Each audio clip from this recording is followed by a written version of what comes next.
इतनी शक्ति हमें देना दाता, मन का विश्वास कमजोर होना।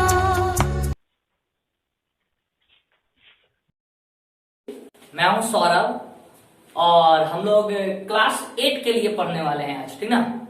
हाँ, क्लास 8 में मैं एक्सपोनेंट पढ़ा रहा था। एक्सपोनेंट के सारे कॉन्सेप्ट खत्म हो गए। अब एक बात कहूंगा आपसे कि आप क्या करिए, बुक खरीद लीजिए।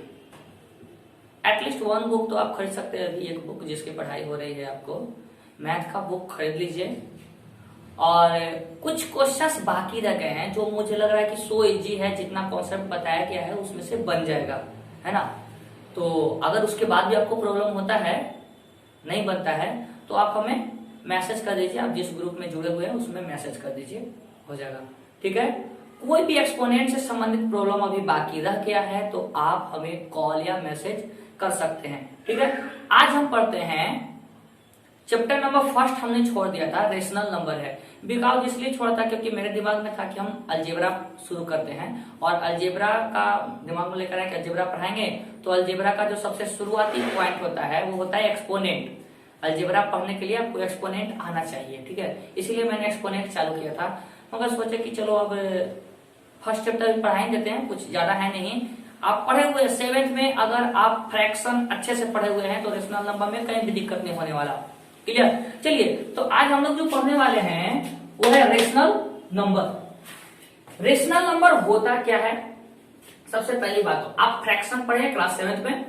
क्लास 7th में फ्रैक्शन पढ़े ना, हाँ, जस्ट लाइक वैसा ही होता है, फ्रैक्शन की तरह ही होता है रेशनल नंबर। इसमें भी न्यूमरेटर और डिनोमिनेटर होंगे, ठीक है जी।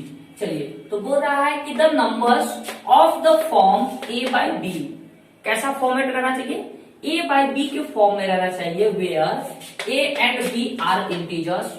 a और b क्या होंगे, इंटीजर्स होंगे, ठीक है। हाँ, ये कैसे इंटीजर्स, पॉजिटिव इंटीजर्स भी हो सकते हैं और निगेटिव इंटीजर्स भी हो सकते हैं। बात समझ में आ रहा है, कैसा भी इंटीजर्स होना चाहिए। And b does not equal to 0, जबकि नीचे वाला पार्ट जो डिनोमिनेटर है इसका b कभी भी 0 नहीं होना चाहिए। बात समझ में आ रहा है। ऐसा संख्या, ऐसा संख्याओं को लिखने का, नंबर्स को लिखने का ऐसा फॉर्मेट जो a बाई बी के फॉर्म में हो, जबकि b मेरा यानी नीचे वाला पार्ट जो है वो 0 नहीं होना चाहिए। क्लियर, समझ में आ गया होगा आपको। जैसे सर कॉल्ड रेशनल नंबर, मतलब जिसे हम क्या करते हैं, रेशनल नंबर करते हैं। जैसे 5/8, देखिए ये दोनों के दोनों इंटीजर है ना। 5/8 हो गया, -3/4 निगेटिव इंटीजर है, क्या होगा, हो सकता है रेशनल नंबर है, ये है, ये भी रेशनल नंबर है, दोनों निगेटिव है, दोनों कट जाएगा, निगेटिव निगेटिव तो पॉजिटिव हो जाएगा। तो इसकी प्रॉपर्टी के बारे में हम आगे पढ़ेंगे। आपको रेशनल नंबर का मतलब समझ में आ गया कि कैसा होता है रेशनल नंबर, है ना। किस फॉर्मेट में मेरा डिजिट रहेगा तो हम उसको रेशनल नंबर कहेंगे। आगे बढ़े, चलिए। बोल रहे हैं रेशनल नंबर 2 प्रकार के, एक पॉजिटिव रेशनल्स, दूसरा निगेटिव रेशनल्स। बात करते हैं पॉजिटिव रेशनल्स की। पॉजिटिव रेशनल्स का मतलब होता है कि इसके जो भी कंपोनेंट होंगे, यानी न्यूमरेटर और डिनोमिनेटर, यही तो होता है ना, जो भी कंपोनेंट होंगे इसके वो क्या होंगे, पॉजिटिव होंगे। पॉजिटिव करने का मतलब, जैसे एग्जांपल से समझिए, ये भी इंटीजर 5 है पॉजिटिव और ये भी 7 क्या है, पॉजिटिव है। तो दोनों पॉजिटिव इंटीजर से बने हैं, तो ये पॉजिटिव रेशनल नंबर है, ठीक। यहाँ देखिए दोनों के दोनों निगेटिव हैं तो भी ये रेशनल नंबर कैसा है, पॉजिटिव है। सो इजी, आप जानते हैं माइनस से माइनस क्या हो जाएगा, कैंसिल हो जाएगा। तो 2/3 ये फिर क्या हो जाएगा, पॉजिटिव ही हो जाएगा, कोई दिक्कत नहीं। आगे बढ़ते हैं निगेटिव इंटीजर्स। निगेटिव रेशनल्स क्या होता है कि ये जो बना रहेगा वो निगेटिव इंटीजर से बना रहेगा, यानी इसका कम 1 पार्ट, क्या 1 पार्ट निगेटिव इंटीजर्स होगा, या तो न्यूमरेटर ऊपर वाला पार्ट या डिनोमिनेटर क्या रहेगा, निगेटिव रहेगा। क्लियर, चलिए समझते हैं। -4/9 इसका न्यूमरेटर जो है निगेटिव है, तो ये निगेटिव रेशनल नंबर है। 7/-12 यानी इसका डिनोमिनेटर जो है, नीचे वाला पार्ट क्या है, निगेटिव है, तो ये भी क्या है, निगेटिव इंटीजर्स है। अब लिखने का स्टैंडर्ड फॉर्मेट, ये लिखने का स्टैंडर्ड फॉर्मेट सही है या नहीं, आपको एक्सपोनेंट में भी हम बताए थे जब प्रॉब्लम हुआ था। इसको हम प्रॉपर्टी बताते हैं। अभी आपके रेशनल नंबर का प्रॉपर्टी जब पढ़ेंगे तो डील हो जाएगा। और रेशनल नंबर का प्रॉपर्टी कुछ है भी नहीं ज्यादा, आप 7th में पढ़े हैं फ्रैक्शन, बस हो गया। रेशनल नंबर का प्रॉपर्टी फ्रैक्शन जैसा ही है। तो आप पहले इतना नोट कर लीजिए, इंपॉर्टेंट है नोट करना, जानकारी के लिए, बेसिक के लिए इतना नोट करना जरूरी है। तो आप जल्दी से इसे नोट करिए, इसके बाद हम प्रॉपर्टी पढ़ते हैं, उसके बाद क्वेश्चन कैसे कैसे आते हैं वो भी देखेंगे, ठीक है। तो वीडियो को पॉज करिए और जल्दी से नोट करिए।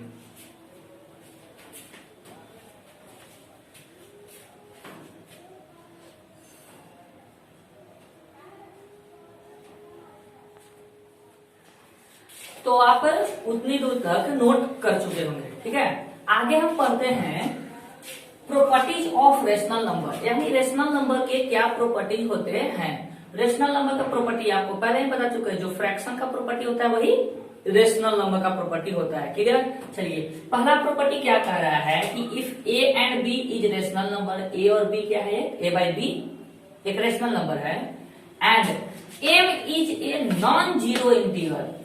यहां पर ध्यान देने वाली बात है, एम क्या है, नॉन जीरो इंटीगर है। नॉन जीरो इंटीगर कहने का मतलब क्या हो गया कि जो जीरो नहीं है, बाकी कुछ भी हो सकता है, वो पॉजिटिव भी हो सकता है और निगेटिव भी हो सकता है। यानी एम का मान जो है वो नॉन जीरो है। नॉन जीरो का मतलब कि वो पॉजिटिव भी हो सकता है, निगेटिव भी हो सकता है, बस जीरो नहीं, क्लियर। हाँ, अगर एक नॉन जीरो इंटीगर है देन ए बाई बी, यहां आप समझिएगा, तो ए बाई बी जो है वो किसके बराबर होगा, ए बटा बी को अगर हम एम बाई एम से गुना कर दे, माने ए को एम से गुना कर दे और बी को भी एम से गुना कर दे, तो ए बाई बी में कोई फर्क नहीं पड़ता। ये ए बाई बी जो है ये दोनों बराबर पार्ट है।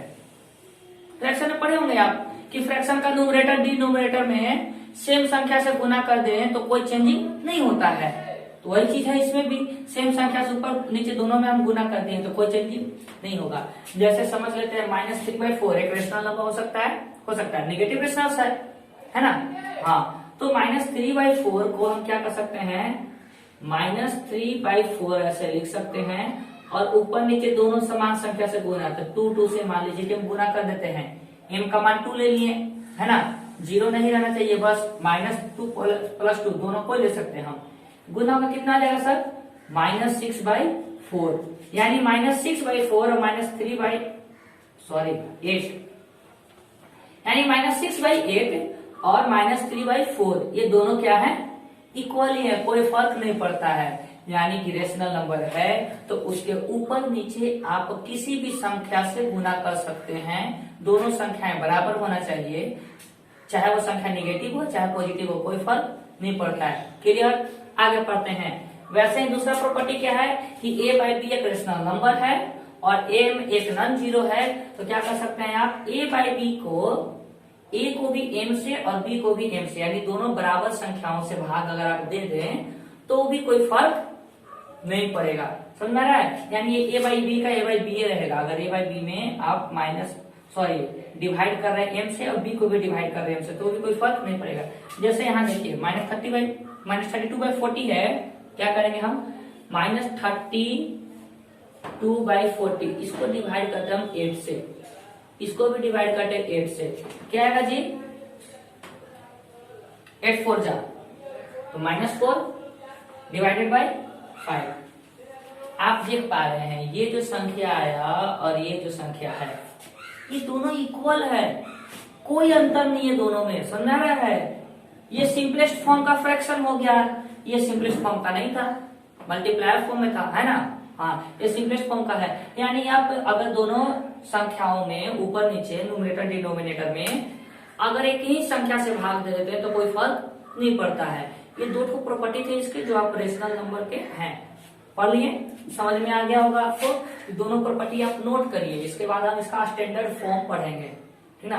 स्टैंडर्ड फॉर्म बताएंगे आपको, फिर हम बता देते हैं, जो बच्चे नहीं पढ़े हैं दोबारा से देख लेंगे। जल्दी से दोनों प्रॉपर्टी को नोट करिए आप।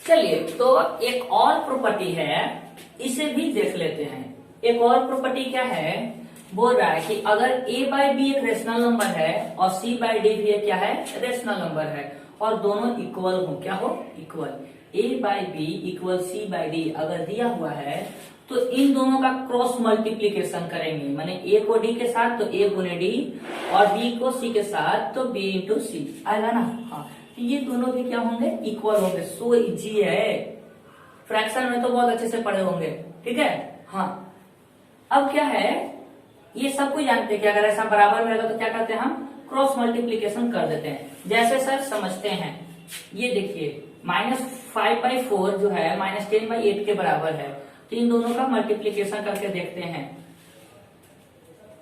ठीक है।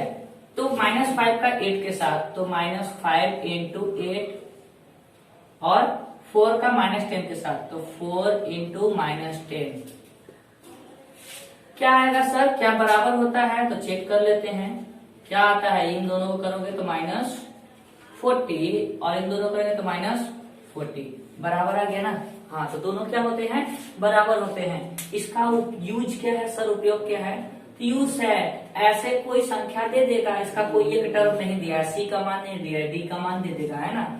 सपोज करिए यहाँ पर क्या दे दे आपको, x दे दे, 10 की जगह पर x, और x का वैल्यू फाइंड करने को बोले, तब आप क्या करेगा, इन सबको कैलकुलेट करके x का वैल्यू मिल जाएगा, बराबर करेंगे, मल्टीप्लीकेशन कर लेंगे तो निकल जाएगा। क्लियर है। चलिए अगला पढ़ते हैं, स्टैंडर्ड फॉर्मेट क्या होता है।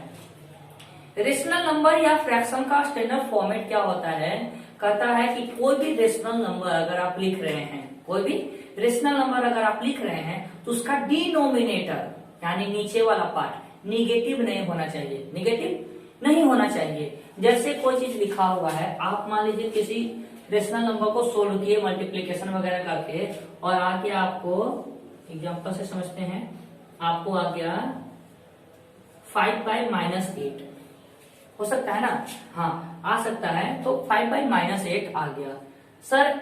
अब ये तो स्टैंडर्ड फॉर्मेट नहीं है, क्योंकि स्टैंडर्ड फॉर्मेट क्या करता है कि किसी भी रेशनल नंबर का डिनोमिनेटर जो है वो नेगेटिव नहीं होना चाहिए। तो इसको पॉजिटिव कैसे करेंगे हम, तो इसको पॉजिटिव करने के लिए क्या करेंगे हम, 5/-8। अब बताते हैं, रेशनल नंबर का प्रॉपर्टी आप पढ़े हैं कि कोई भी रेशनल नंबर में ऊपर नीचे समान संख्या से गुना कर सकते हैं या भाग कर सकते हैं ना। तो इसको में सेम संख्या से हम गुना करेंगे, -1 से ऊपर भी और -1 से नीचे भी कर सकते हैं, कोई फर्क नहीं पड़ता है। तो इसको आप सोल्व करिएगा तो कितना आ जाएगा जी, -5 और -8 को -1 से करेंगे तो +8 आता है, पॉजिटिव 8 है ना। तो -5/8 देखिए, इसका माइनस ऊपर शिफ्ट हो गया ना, नियम के अनुसार शिफ्ट हो गया, कोई फर्क नहीं पड़ता है। तो अब ये स्टैंडर्ड फॉर्मेट बन गया। क्लियर, अब क्या हो गया, ये स्टैंडर्ड फॉर्मेट बन गया। सारी चीजें समझ में आ गई। इसके बाद रेशनल नंबर बहुत आसानी से बनेगा। अगर इतने प्रॉपर्टी आपको याद रखते हैं तो रेशनल नंबर बहुत आसानी से बनेगा। मैं आपको 1-2 क्वेश्चन लेकर अभी बताता हूं, आप इसे जल्दी से नोट करिए, फिर हम क्वेश्चन पढ़ते हैं, ठीक है।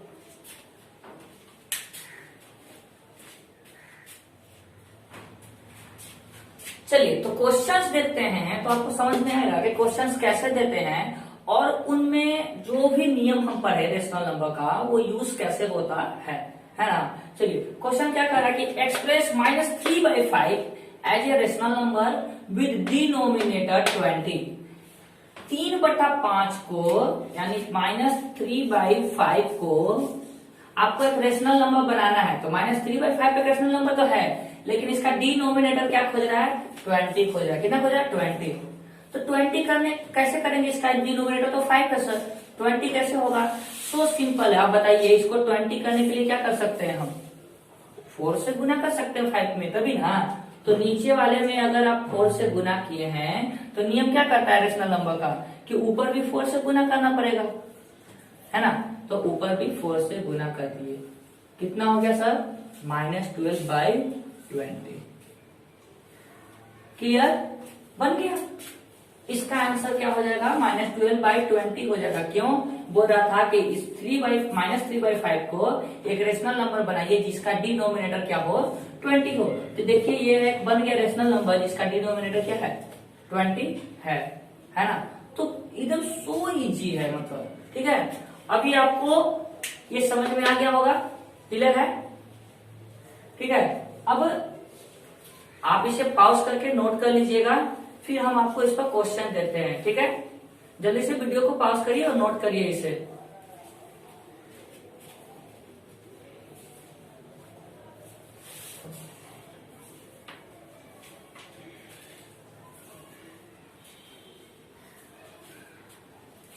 आप नोट कर चुके होंगे, तो अब आपको बोर्ड पर क्वेश्चंस नजर आ रहे हैं, है ना। हाँ, क्वेश्चन नंबर 1 से लेकर 4 तक का क्वेश्चन आपको बनाने हैं। क्वेश्चन नंबर 1, 2, 3, 4 नंबर में क्या है, आपको स्टैंडर्ड फॉर्मेट हम बता चुके हैं, है ना, कि स्टैंडर्ड फॉर्मेट में कैसे लिखते हैं। तो बोल रहा है जो भी दिए गए हैं उनको स्टैंडर्ड फॉर्मेट में लिखिए। क्लियर है। तो आपको 1 से 4 तक बनाने हैं, बहुत इजी है, उम्मीद है सबके सब बच्चे बनाकर भेजेंगे हमें, है ना। हाँ, तो आप इसे बनाकर भेजिए। मेरी पढ़ाई समझ में आ रही है। हाँ, तो वीडियो को लाइक करिए, चैनल को सब्सक्राइब नहीं किए हैं तो चैनल को सब्सक्राइब कर दीजिए। मिलते हैं फिर अगले वीडियो में। That's all.